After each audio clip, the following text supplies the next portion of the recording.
into a women's brawl, setting up a title match for SmackDown this week. Asuka comes out and says, of course, her standard line, nobody's ready for Asuka. Bianca Bel Air comes out, beeline out there to attack Asuka, wrestle with her.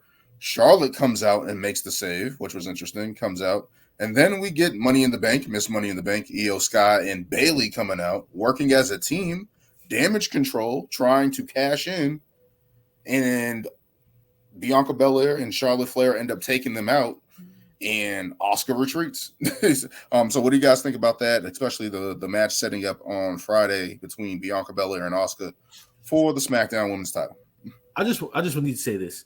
This whole brawl really shows how much better SmackDown's women's division is than the Raw's women's division, because that whole setup, the way it went with Asuka coming out, then Bianca attacking Asuka, then here comes Io trying to cash in with Bayley trying to help, and even before that, Charlotte comes out and goes after Bianca, and then you got Bianca and Charlotte kind of both individually kind of keeping Io from cashing in a sense. All that excitement, everything I just said, completely trumps any women's storyline that's going on Raw right now. Becky and Trish has gotten very, very stale. Like it's even staler than it was the previous month. Zoe Stark and her did have a good match. Like I said, because of the names of Trish and Becky, no matter how cringy the feud's going to be, it's going to keep going because the names themselves are carrying it. They got to finish it. Exactly, just got to finish it. And they thought throwing in Zoe Stark was going to be an interesting wrinkle, but to me, I still look at Zoe Stark it's not enough. Same as I did in NXT. It's not enough.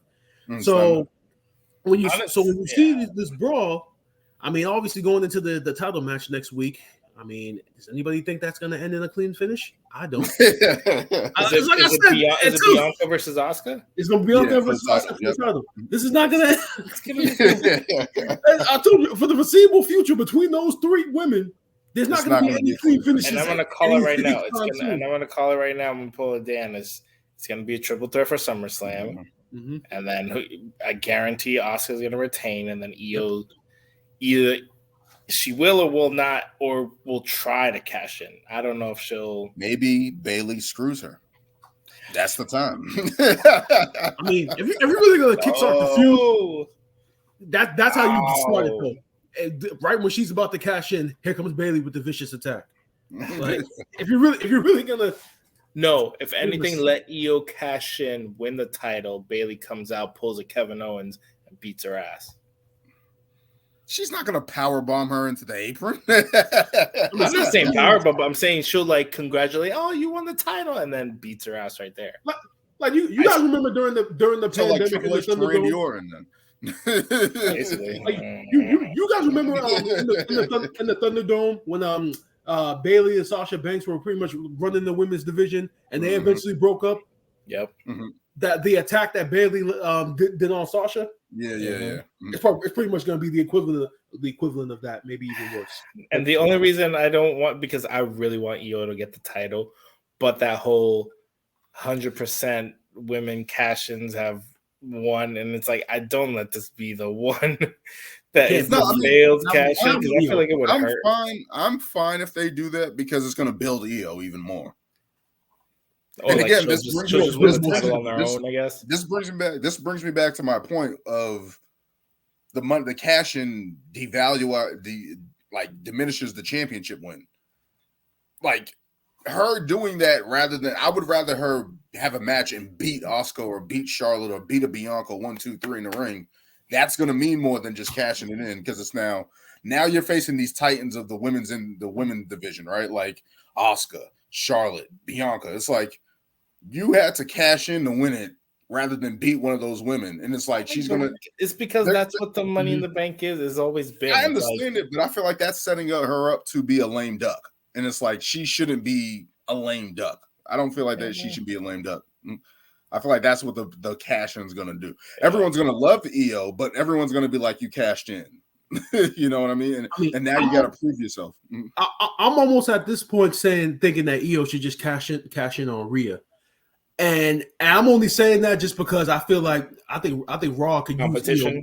Raw could use more. There needs to be some competition. Right well, they keep teasing Raquel and Rhea. They are, but that's the only competition she has. She's literally not in a feud with no one right now.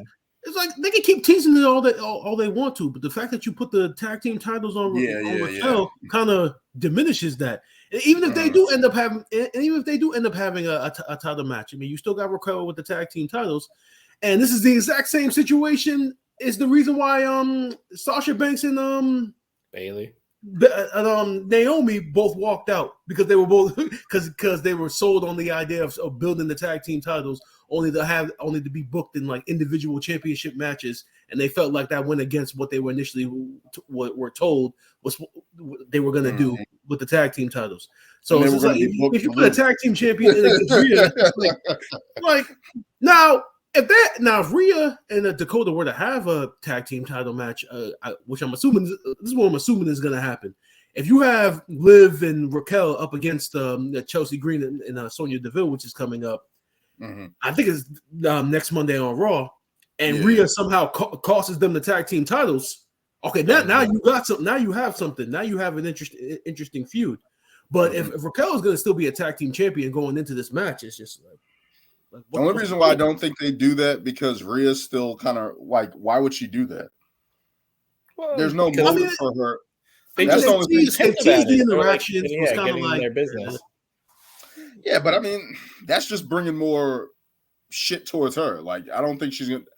The way she's been like leading Judgment Day, like she's smarter than everybody else in that group right now, right? Like she's kind of the de facto leader, right? But I'm just like, I just don't see her bringing that on herself. I feel like somebody's gonna go after her. But I could see them writing that just to give her a competitor because you can't go this long with her not having any title defense. Like she literally has this brand new title, and you defended it twice? Selena Vega and Natty. Twice. It's like she got to have something, right? Yeah, and that's another thing too. Summerslam is like their big show. It's like you got to have somebody, and I feel like they're wasting. I feel like they're wasting her a little bit. Yeah, it's cool what she's doing with the Judgment Day, but in terms of defenses, having a competitor, defenses, and building that like she just had a banger at WrestleMania. Like that's one of the best. That's if not the best women's match. It's up there. Like it's in the top 2, 3. Like if anything lower than that, don't talk wrestling. That's crazy to think. Like it's crazy to think if you would easily just have Bianca on Raw, that would easily be your solution. But I just don't. But just with the division that they were doing, especially with again SmackDown, I guess whatever we get out of this bloodline feud or whatever the case may be, that women's title is going to be. I think that's going to take over like fucking the SmackDown 6 in the original days, right? Like where you're just going to have banger after banger after banger between all these women in this match. Like there's enough women there that can carry that and do something major with that. And on the Raw side, it's like you guys didn't give her any challengers. I understand that they're supposed to be new and fresh faces and stuff like that. You got all the call-ups from NXT and stuff like that. But it's like you guys aren't building anything towards Rhea actually defending the title. It's kind of like she's just kind of managing Judgment Day right now. Yeah, that's what she's doing. Dealing with their business and everything. So yeah, like she's like the de facto leader, but she's not really fighting anybody. Yeah, but yeah, as Brian said on this, there's not going to be a clean finish to this match.